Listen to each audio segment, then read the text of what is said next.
The World Health Organization has just said that they request that the U.S. start screening at the major airports for it, just in case somebody gets through. They are still saying it's a low possibility, but they suggest screening for it. This morning, as international aid groups warned that the Ebola outbreak in Central Africa could become the deadliest on record, the CDC, with an urgent request to its staff members. An internal email obtained by ABC News shows acting CDC Director Dr. Jay Bhattacharya urging employees to volunteer to screen Americans returning from Ebola hot zones for possible signs of the virus. The U.S. is one of several countries tightening travel restrictions amid the rapidly growing outbreak. Americans traveling from the DRC, South Sudan, and Uganda can only enter the U.S. through these airports. Non-U.S. citizens who have recently visited those countries are temporarily banned. According to the Wall Street Journal, the Trump administration is looking into a new approach to handling Americans exposed to the Ebola virus. Those U.S. citizens would reportedly be sent to Kenya for observation by U.S. public health officers instead of being flown to the U.S. for monitoring. The plan still needs approval from Kenya. This as health officials warn that the outbreak is currently outpacing efforts to contain it. Doctors suspect the virus has already killed more than 200 people, including a baby in a Congo hospital whose mother was infected. At least another 900 people may be fighting the infection. This American aid worker and his team in the region making preparations for potential patients. Now, let me say something.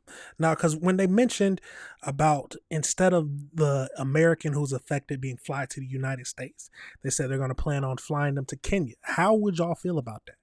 How do you think the person who is affected would feel like that? Because it's basically saying, I mean, it's a step in a way to avoid a possible outbreak here in the United States. That's if we gotta call it how it is. That is what it basically is, a way to avoid an outbreak. So how do you feel about that? But let's keep going into this and see what else we can learn. Right now we're working 14, 16-hour days, 6-7 days a week. We're trying to rotate to get breaks. And Michael, just a reminder here, the WHO says while the global risk or the Ebola risk in Central Africa is high, the global risk is actually low. But as we've seen, it hasn't stopped the U.S. and many other countries from tightening their travel restrictions, especially with the World Cup just around the corner. Michael?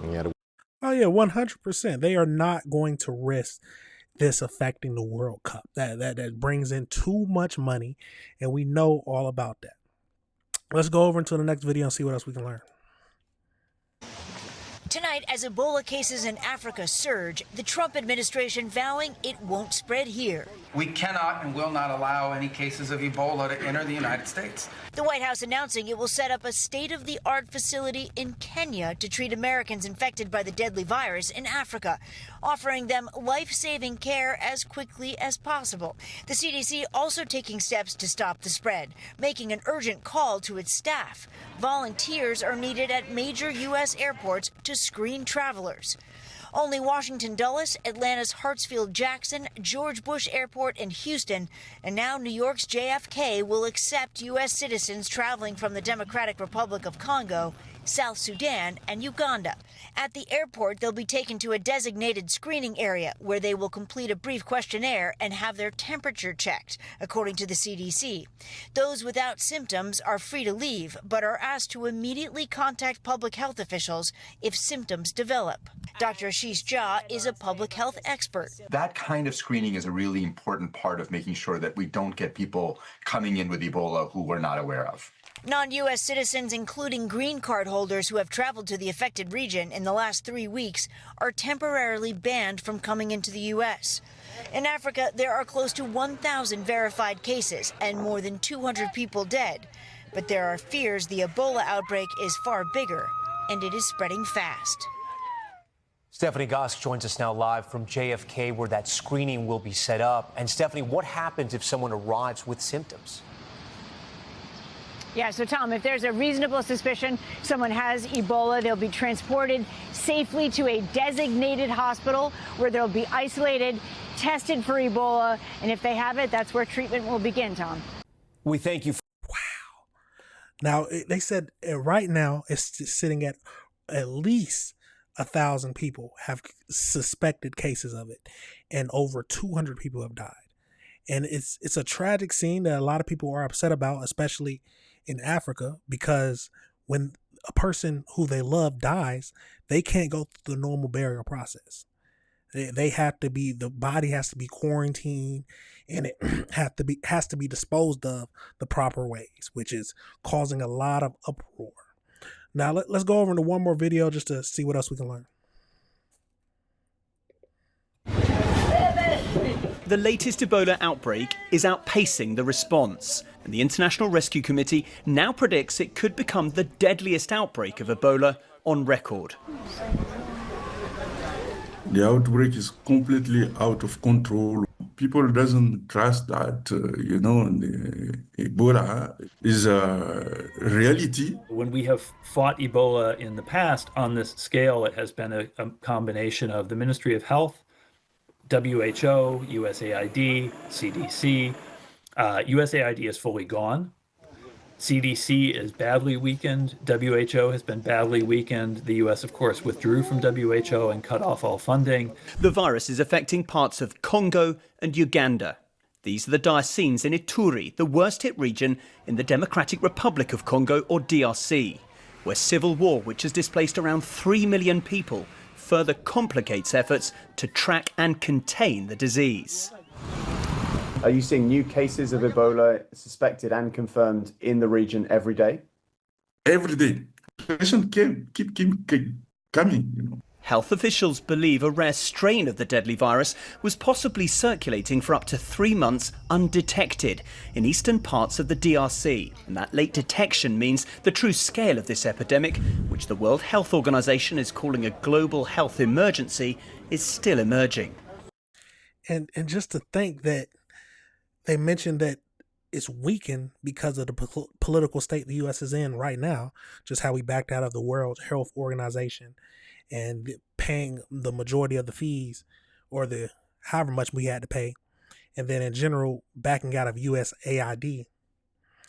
So, do you think that's going to cause a bigger problem for the world?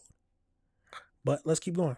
So there are a few things that set this outbreak apart. One is the momentum it has right now.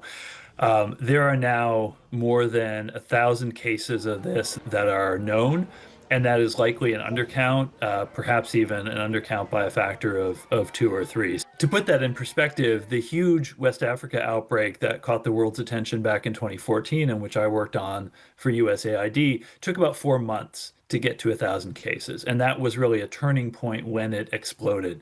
This outbreak already seems to be at that point and at that level of explosive transmission. What is the level of urgency right now on this? I think it's as urgent as, it's about as urgent as any Ebola response has ever been. Because Ebola spreads via bodily fluids, health workers must work in protective gear to safely remove bodies of the dead. But they're often met with mistrust and sometimes anger from remote communities in early stages of their grief. It's just because of the burial thing, the burial system of the way they're using, because the thing that really incited people to start now revolting. Grace Casimiri, an independent reporter living in Bunia, described watching the outbreak unfold and the growing outrage from families in mourning. Just days ago, angry crowds attacked and set isolation tents and treatment centres on fire in cities at the epicenter of Rampara and Mongbualu. It's the way of burying their members, because it's somehow coming in conflict with people's culture, people's belief. You need to respect the dead and send them off with all the respect and love. But now they're not given that chance. The situation become really very risky for all of us. Doctors operating in the epicenter of the outbreak tell us the fear and lack of trust from locals is so acute, some symptomatic people are running away from isolation centres before their test results come back and potentially spreading the virus. When the symptoms start and there's a really very, very confused, when people doesn't have trust, so they are running with their virus. The doctors say a lack of hazmat suits and crucially lab testing capacity needed for accurate diagnosis and contact tracing is further undermining trust. Now I'm in the front line. I don't have a lab.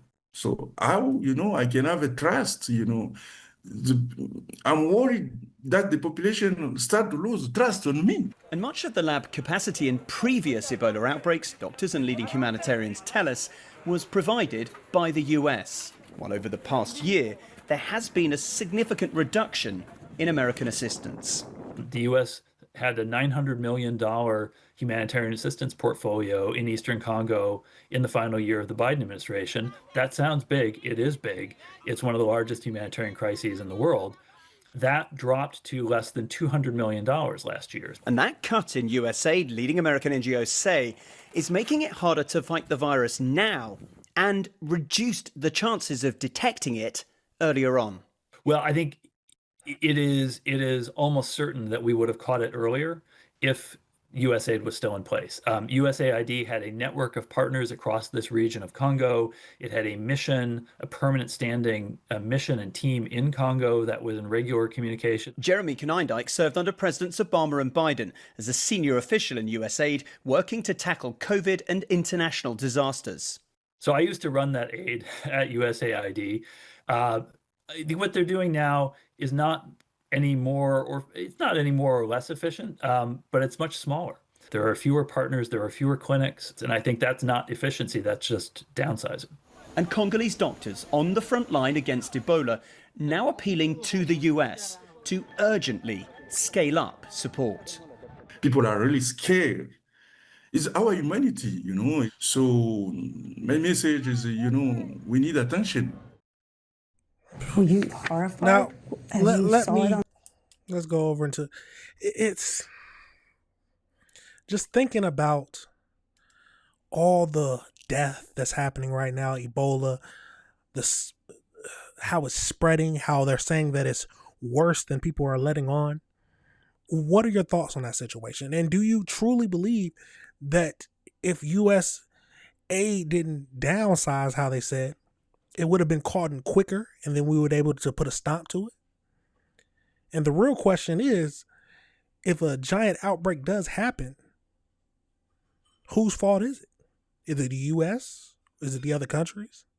Is it Donald Trump? Let me know your thoughts on that situation, y'all. Let me know how you feel about it.